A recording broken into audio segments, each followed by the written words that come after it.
ऐसे ही अभी हाल में आपने देखा होगा कि ये पाकिस्तान ने कुछ छेड़छाड़ की हमारे साथ, और ये छेड़छाड़ बहुत पहले से होती रही है लेकिन खबरें बनती नहीं थी। तो आज भी एक शब्द जो है वो कितना खतरनाक है, और हमारे नेताओं के बारे में तो कुछ कहने की आवश्यकता नहीं है, वो तो सीधे ऊपर से आए हैं तो उनको तो सब चीज़ का ज्ञान है, मेरा ऐसा मानना है। समाज की जिम्मेदारी, नेता जब चुन के जाते हैं तो ध्यान रखिएगा उसमें नेता की गलती नहीं होती है, नेता को चुनने वालों की गलती और अच्छाई होती है।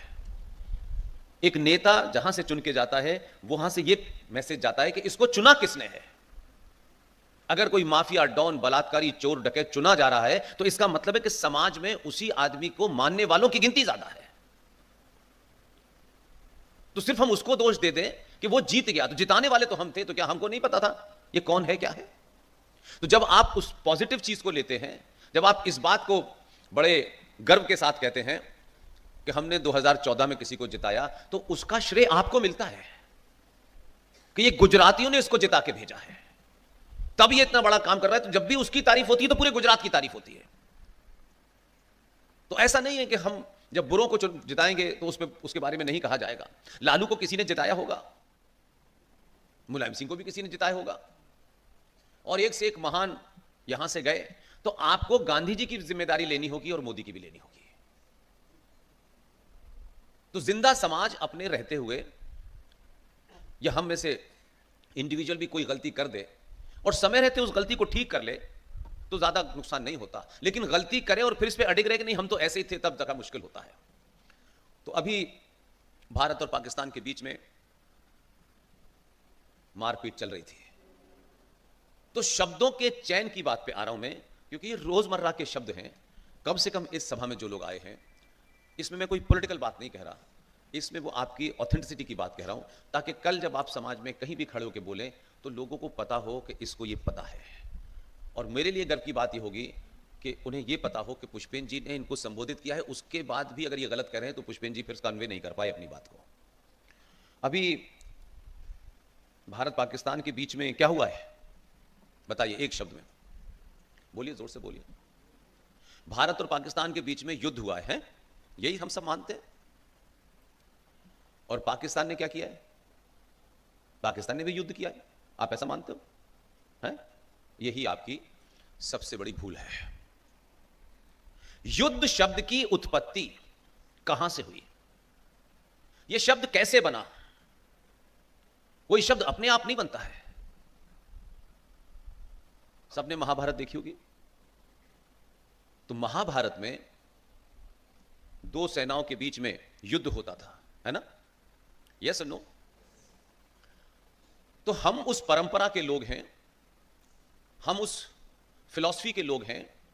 यह बात अलग है कि आज समाज का स्तर बड़ा नीचे चला गया है, तो भले ही हमारे किसी शब्द का अनर्थ कर दिया हो किसी ने, लेकिन शब्द वही रहेगा। थोड़ी देर के लिए समाज में बौनापन आ गया है तो लोग भूल गए हैं, लेकिन उससे शब्द बौना नहीं हुआ है। शब्द की ताकत आज भी है। तो महाभारत का युद्ध आपने देखा। हम पूरे ब्रह्मांड में एकमात्र ऐसे प्राणी हैं कि हमारे यहां किसी से युद्ध हो रहा हो, किसी से झगड़ा हो रहा हो, उसमें भी नियमों का पालन करते हैं। या नहीं, जब युद्ध लड़ा जाता था तो इधर की सेनाएं उधर के सेनाओं पे हमला करती थी। ये तो सब आपने देखा होगा। और आज की जनरेशन महाभारत का सिर्फ इतना ही एपिसोड देख ले कि ये होता क्या है। तो क्योंकि हम एक लंबे समय के बाद धीरे धीरे धीरे धीरे बहुत मार्केट में सस्ते हो गए हैं। हमको भारी शब्द याद नहीं है, क्योंकि लगता है क्यों इतनी भारी भारी बातें करना। मैगी खाओ, 2 मिनट में तैयार, 2 मिनट में खत्म। तो हमारी जो रिटेनिंग कैपेसिटी है वो भी थोड़ा हल्की हो गई है। युद्ध के नियम होते हैं, दोनों शत्रु हैं लेकिन दोनों को नियम मानने होते थे। तो सुबह सूरज जब निकलेगा तो इधर से भी बिगुल बजेगा और उधर से भी बिगुल बजेगा कि अब हम लोग युद्ध करने जा रहे हैं। और युद्ध के साथ ही एक शब्द है जो दुनिया की किसी भाषा में नहीं है, क्योंकि हमारी संस्कृति का वो हिस्सा है और दुनिया की संस्कृति का हिस्सा नहीं है, कि दुनिया में कोई संस्कृति नहीं है। ये जो शब्द आप सुनते हैं युद्ध विराम, ये सिर्फ युद्ध के साथ ही है। और युद्ध विराम क्या है कि सुबह सूरज निकला, दोनों तरफ से बिगुल बजा और सेनाएं तैयार हुई और फिर एक दूसरे के ऊपर जितने भी हमले कर सकती थी करते थे। वो शत्रु है, आप एक दूसरे के शत्रु हैं, तब भी इतनी बड़ी फिलॉसफी थी कि दोनों ही तरफ के लोग उस नियम का पालन करते थे। और युद्ध हुआ और शाम को जैसे ही सूर्यास्त हुआ यानी सनसेट होता था, दोनों लोग अपना युद्ध रोक देते थे।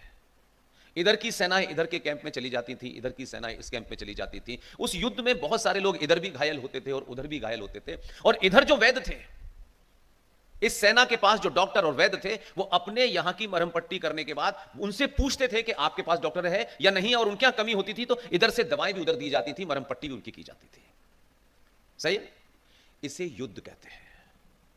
लेकिन जब बहुत संस्कारी आदमी, बहुत सिविलाइज्ड आदमी, बहुत पढ़ा लिखा आदमी, ये पढ़ा लिखे का मतलब यूजीसी की किताब नहीं कह रहा मैं, उससे जब कोई बौना आदमी भिड़ता है तो वो उस बड़े सभ्यता को, उसके बड़ेपन को समझ नहीं पाता है।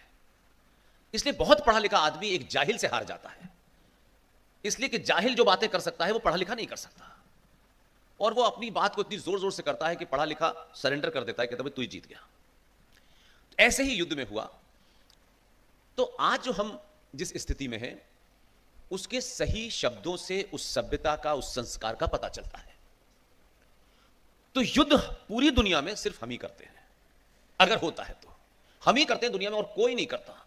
और उसका जिंदा उदाहरण आपको समझा देता हूं। जो बच्चे आज के युवा हैं, आजकल पाकिस्तान के साथ जब ये हमारी वॉट लिमिटेड वॉर हुई तो बहुत सारी बातें आई, टेलीविजनों पे नेताओं को बोलते देखा होगा आपने कि पाकिस्तान से हमने 65 में लड़ाई की, 71 में हुई।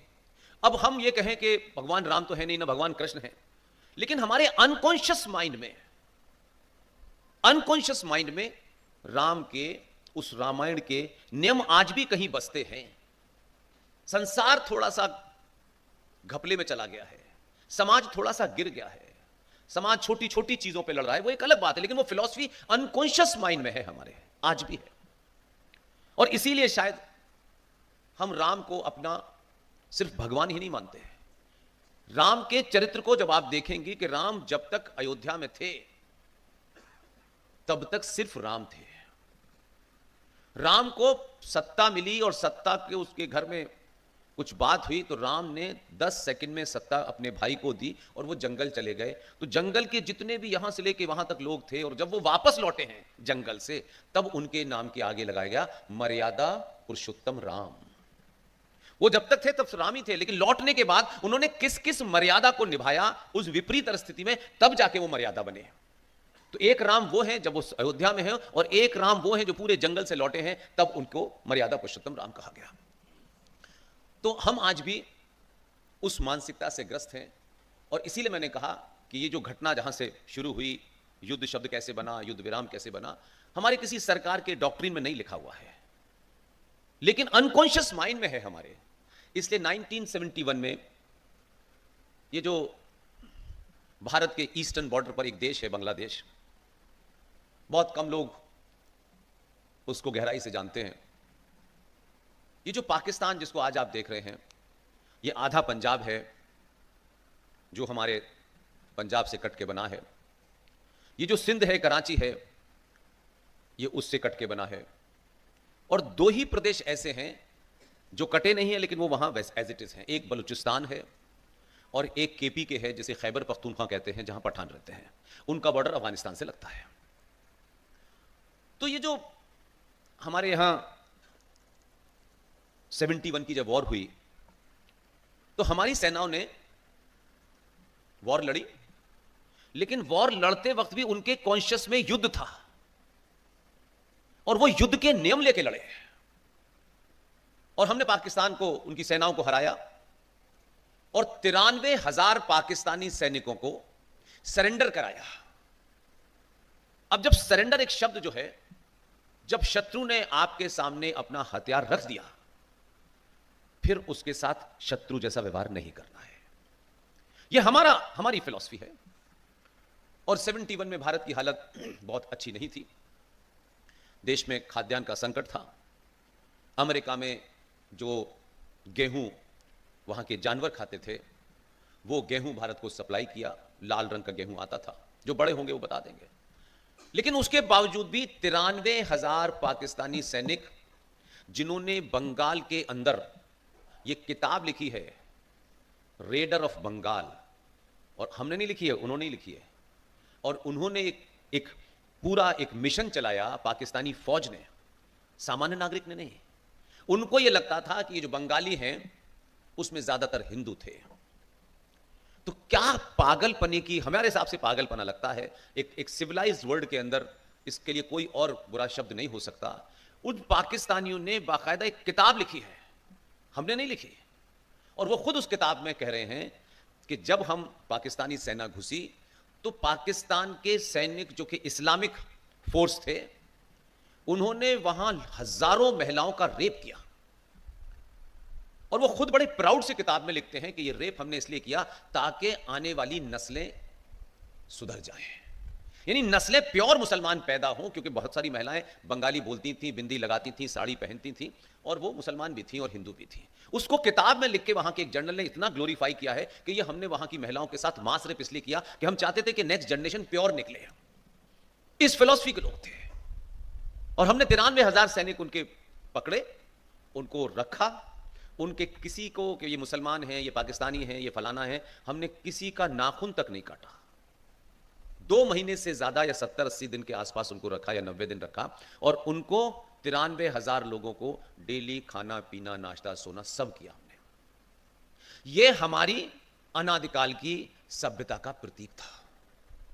और इस्लामिक रिपब्लिक यानी इस्लाम की लड़ाई, जो जंगे बदर है, जंगे अदर है, अगर आपने नहीं पढ़ी है तो आप समझ नहीं पाएंगे, लेकिन इस्लाम की फिलॉसफी के हिसाब से एक सैनिक, ये आज की घटना है, मतलब कोई 5-10 साल पुरानी घटना होगी, इस जनरेशन ने उसका नाम भी सुना होगा।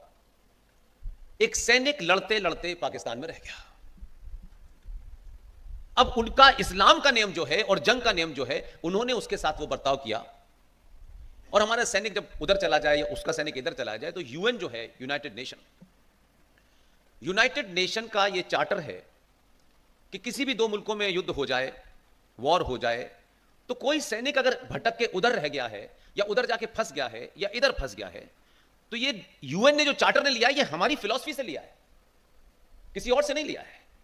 कि अगर गलती से कोई सैनिक पाकिस्तान का इधर रह गया, लड़ते लड़ते आ गया बॉर्डर के अंदर और फिर नहीं जा पाया, या भारत का, तो उसके साथ एक सैनिक का बर्ताव इसलिए होगा कि वो इंडिविजुअल तौर पे आपका उससे कोई झगड़ा नहीं है, कि वो इंडिविजुअली को या किसी को मारे, वो अपने देश की सेना का अंग है, इसलिए अपनी सेना का हुक्म मान रहा है, लिहाजा अगर उसे पकड़ लिया है तो उसके साथ कोई अमानवीय व्यवहार नहीं होगा। ये यूएन ने हमारी फिलॉसफी से लिया।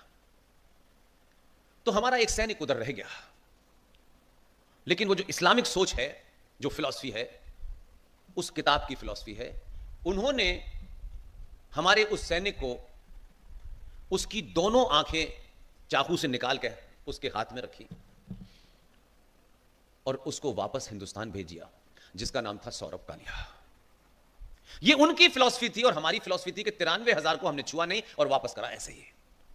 तो किसी को गलतफहमी हो कि यूएन चार्टर बना 1950 में, इसलिए यह फिलॉसफी है, हमारी फिलॉसफी सदियों से है, जब से भारत है।